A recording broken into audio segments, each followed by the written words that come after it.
وہ تو کہتا ہے سارا کچھ رزق کے حلال ہے بیٹا، موج کرو. یہاں پہ ہم لیں گے ایک چھوٹی سی بریک.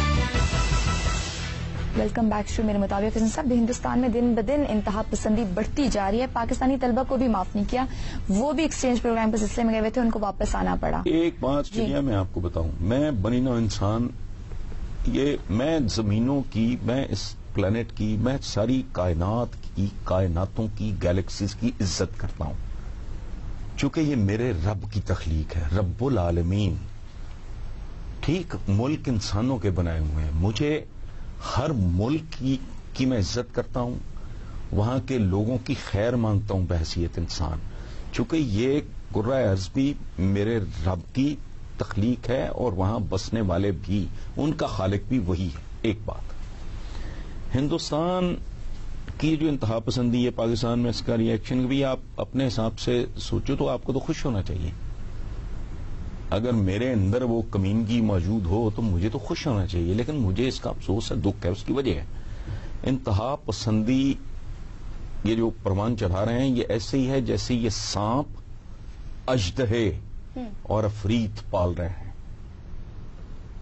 گواہ رہنا 5, 10, 15 سال بعد، پتہ نہیں ہمارا تو اس وقت کہاں ہو حساب کتاب، یہ انہی کو ڈسیں گے بھی اور انہی کو کھائیں گے بھی. ایک نسبتاً اور طریقے سے میں مثال دے رہا ہوں کہ ہم خود بھگت چکے ہیں اور اب تک بھگت رہے ہیں. ایسے ہے. ٹھیک ہے، اس کی وجہ ہے کہ انتہا پسندی اندھی ہوتی ہے اور بدمست اندھا ہاتھی اپنے پاگل، جی وہ اپنے پرائے میں تمیز نہیں کرتا. یہ بومرینگ کرے گا، یہ نہیں جانتے. اور خاص طور پہ ہندوستان کا بڑا مختلف کیس ہے. وہ جو کہتے ہیں نا، کہیں کی اینٹ کہیں کا روڑا، بھانمتی نے کنبا جوڑا، پتہ نہیں سینکڑوں ہزاروں تو وہاں زبانیں بولی جاتی ہیں. جی کتنی قسم کے نسلوں کے عقیدوں کے لوگ وہاں بستے ہیں. یہ زہر قاتل ہے اور مجھے اس کا مجھے خوشی نہیں ہے. آئی فیل سوری فار دم. تو تم اگر ایک بڑے لیڈر ہو، تم اتنے بڑے ملک کی سربراہی اللہ نے، تمہارے بھگوان نے، چلو لیٹس پٹ اٹ دس وے، اور یہ شاید انہوں نے اپنی گیتا بھی غور سے نہیں پڑھی. یہ ہمارے مذہب کا بہت بڑا المیہ ہے. تم ہر مذہب میرے کس وقت ایک پورا پروگرام اس پہ رکھتے، بیسک ٹیچنگز رکھیں گے.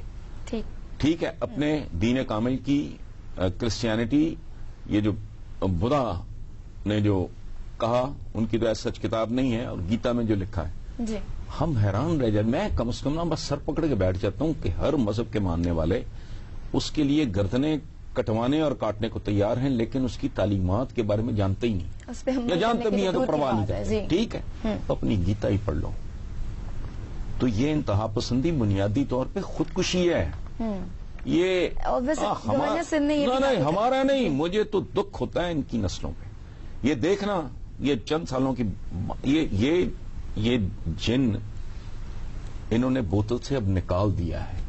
مودی صاحب is not a permanent reality. انسان کی تو کیا اوقات ہے، کل کوئی تھا، پرسوں کوئی تھا، اس کے پہلے کوئی تھا، آنے والے کل کوئی اور ہوگا. لیکن یہ جو جن بھوت، اس میں دیکھو، اس میں دھندا بھی آ جاتا ہے، اس میں روکڑا بھی آ جاتا ہے، اس میں لالچ بھی آ جاتا ہے. پھر اس کے اوپر چادریں کس کی ڈالتے ہیں؟ تقدس کی، مذہب کی، جی ٹھیک ہے نا، دھرم کی. لیکن کریں گے کیا، یہ ان کو اندازہ نہیں ہے.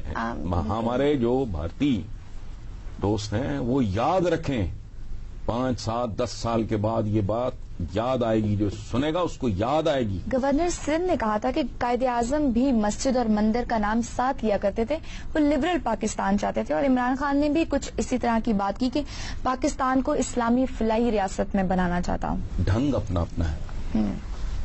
گورنر سندھ نے کہا ہے کہ ہم وہ لبرل پاکستان چاہتے تھے قائد اعظم. ٹھیک ہے. اور عمران نے کہا اسلامی فلاحی ریاست. بات تو ایک ہے. کیسے؟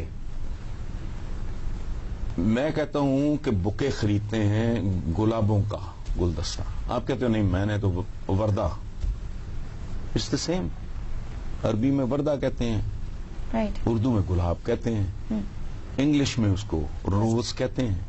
تو ہم 4 بندے اس بات پہ جھگڑ پڑے. فرینچ میں پتہ نہیں گلاب کو کیا کہتے ہوں گے. اسی طرح میں آپ کو، میں نے انگور کھانا ہے، میں نے کہا نہیں جی میں نے تو نہیں انگور کھانے، میں تو گریپس میں انٹرسٹڈ ہوں، یا شاید فارسی میں if I am not mistaken انب کہتے ہیں. دونوں بیسیکلی فلاحی مملکت کی بات کر رہے ہیں. ایک ہی بات کی ہے گورنر سندھ نے بھی اور عمران خان نے بھی. ہاں بنیادی طور پہ بات ایک ہی ہے, لفظوں کا ہیر پھیر ہے. بیسیکلی باٹم لائن جی جی پروگرام کا وقت ختم ہونے والا ہے. اینڈ میں انوبھاو داش نے انڈیا سے ایک فرمائش کی ہے شعری انداز میں کہ شعر کی فرمائش کی کہ شعر ملتا رہے تو اچھا ہے, میرے مطابق کہ ہر ایپیسوڈ میں نیا شعر آتا رہے. شعر نہیں, شہر نہیں مینشن کیا. آئندہ کے لیے میری یہ گزارش ہے کہ خاص طور پہ ہمارے انڈین دوست جب لکھیں تو شہر کا نام ضرور, کیونکہ مجھے کافی میں وہاں گھوما پھرا ہوں تو بہت سے شہروں کے ساتھ میری ایسوسیشن بھی ہے. خود ہم نے ایسٹ پنجاب کے 3 شہروں سے مائگریٹ کیا تھا, تو شہر بھی اگر ساتھ ایڈ کر دیا کریں. شعر سن لیں, لیکن انہوں نے بے وزن شعر لکھ کے شعر کی فرمائش کی ہے. Most welcome. جی میں اپنے واسطے بس ایک ہی خوشی مانگوں کہ سر تپاؤں تیری ہی سلامتی مانگوں.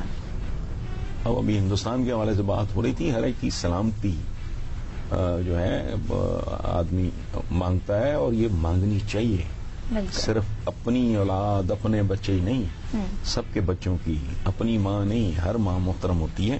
سو وہ اگر مودی صاحب اینڈ کمپنی اس پر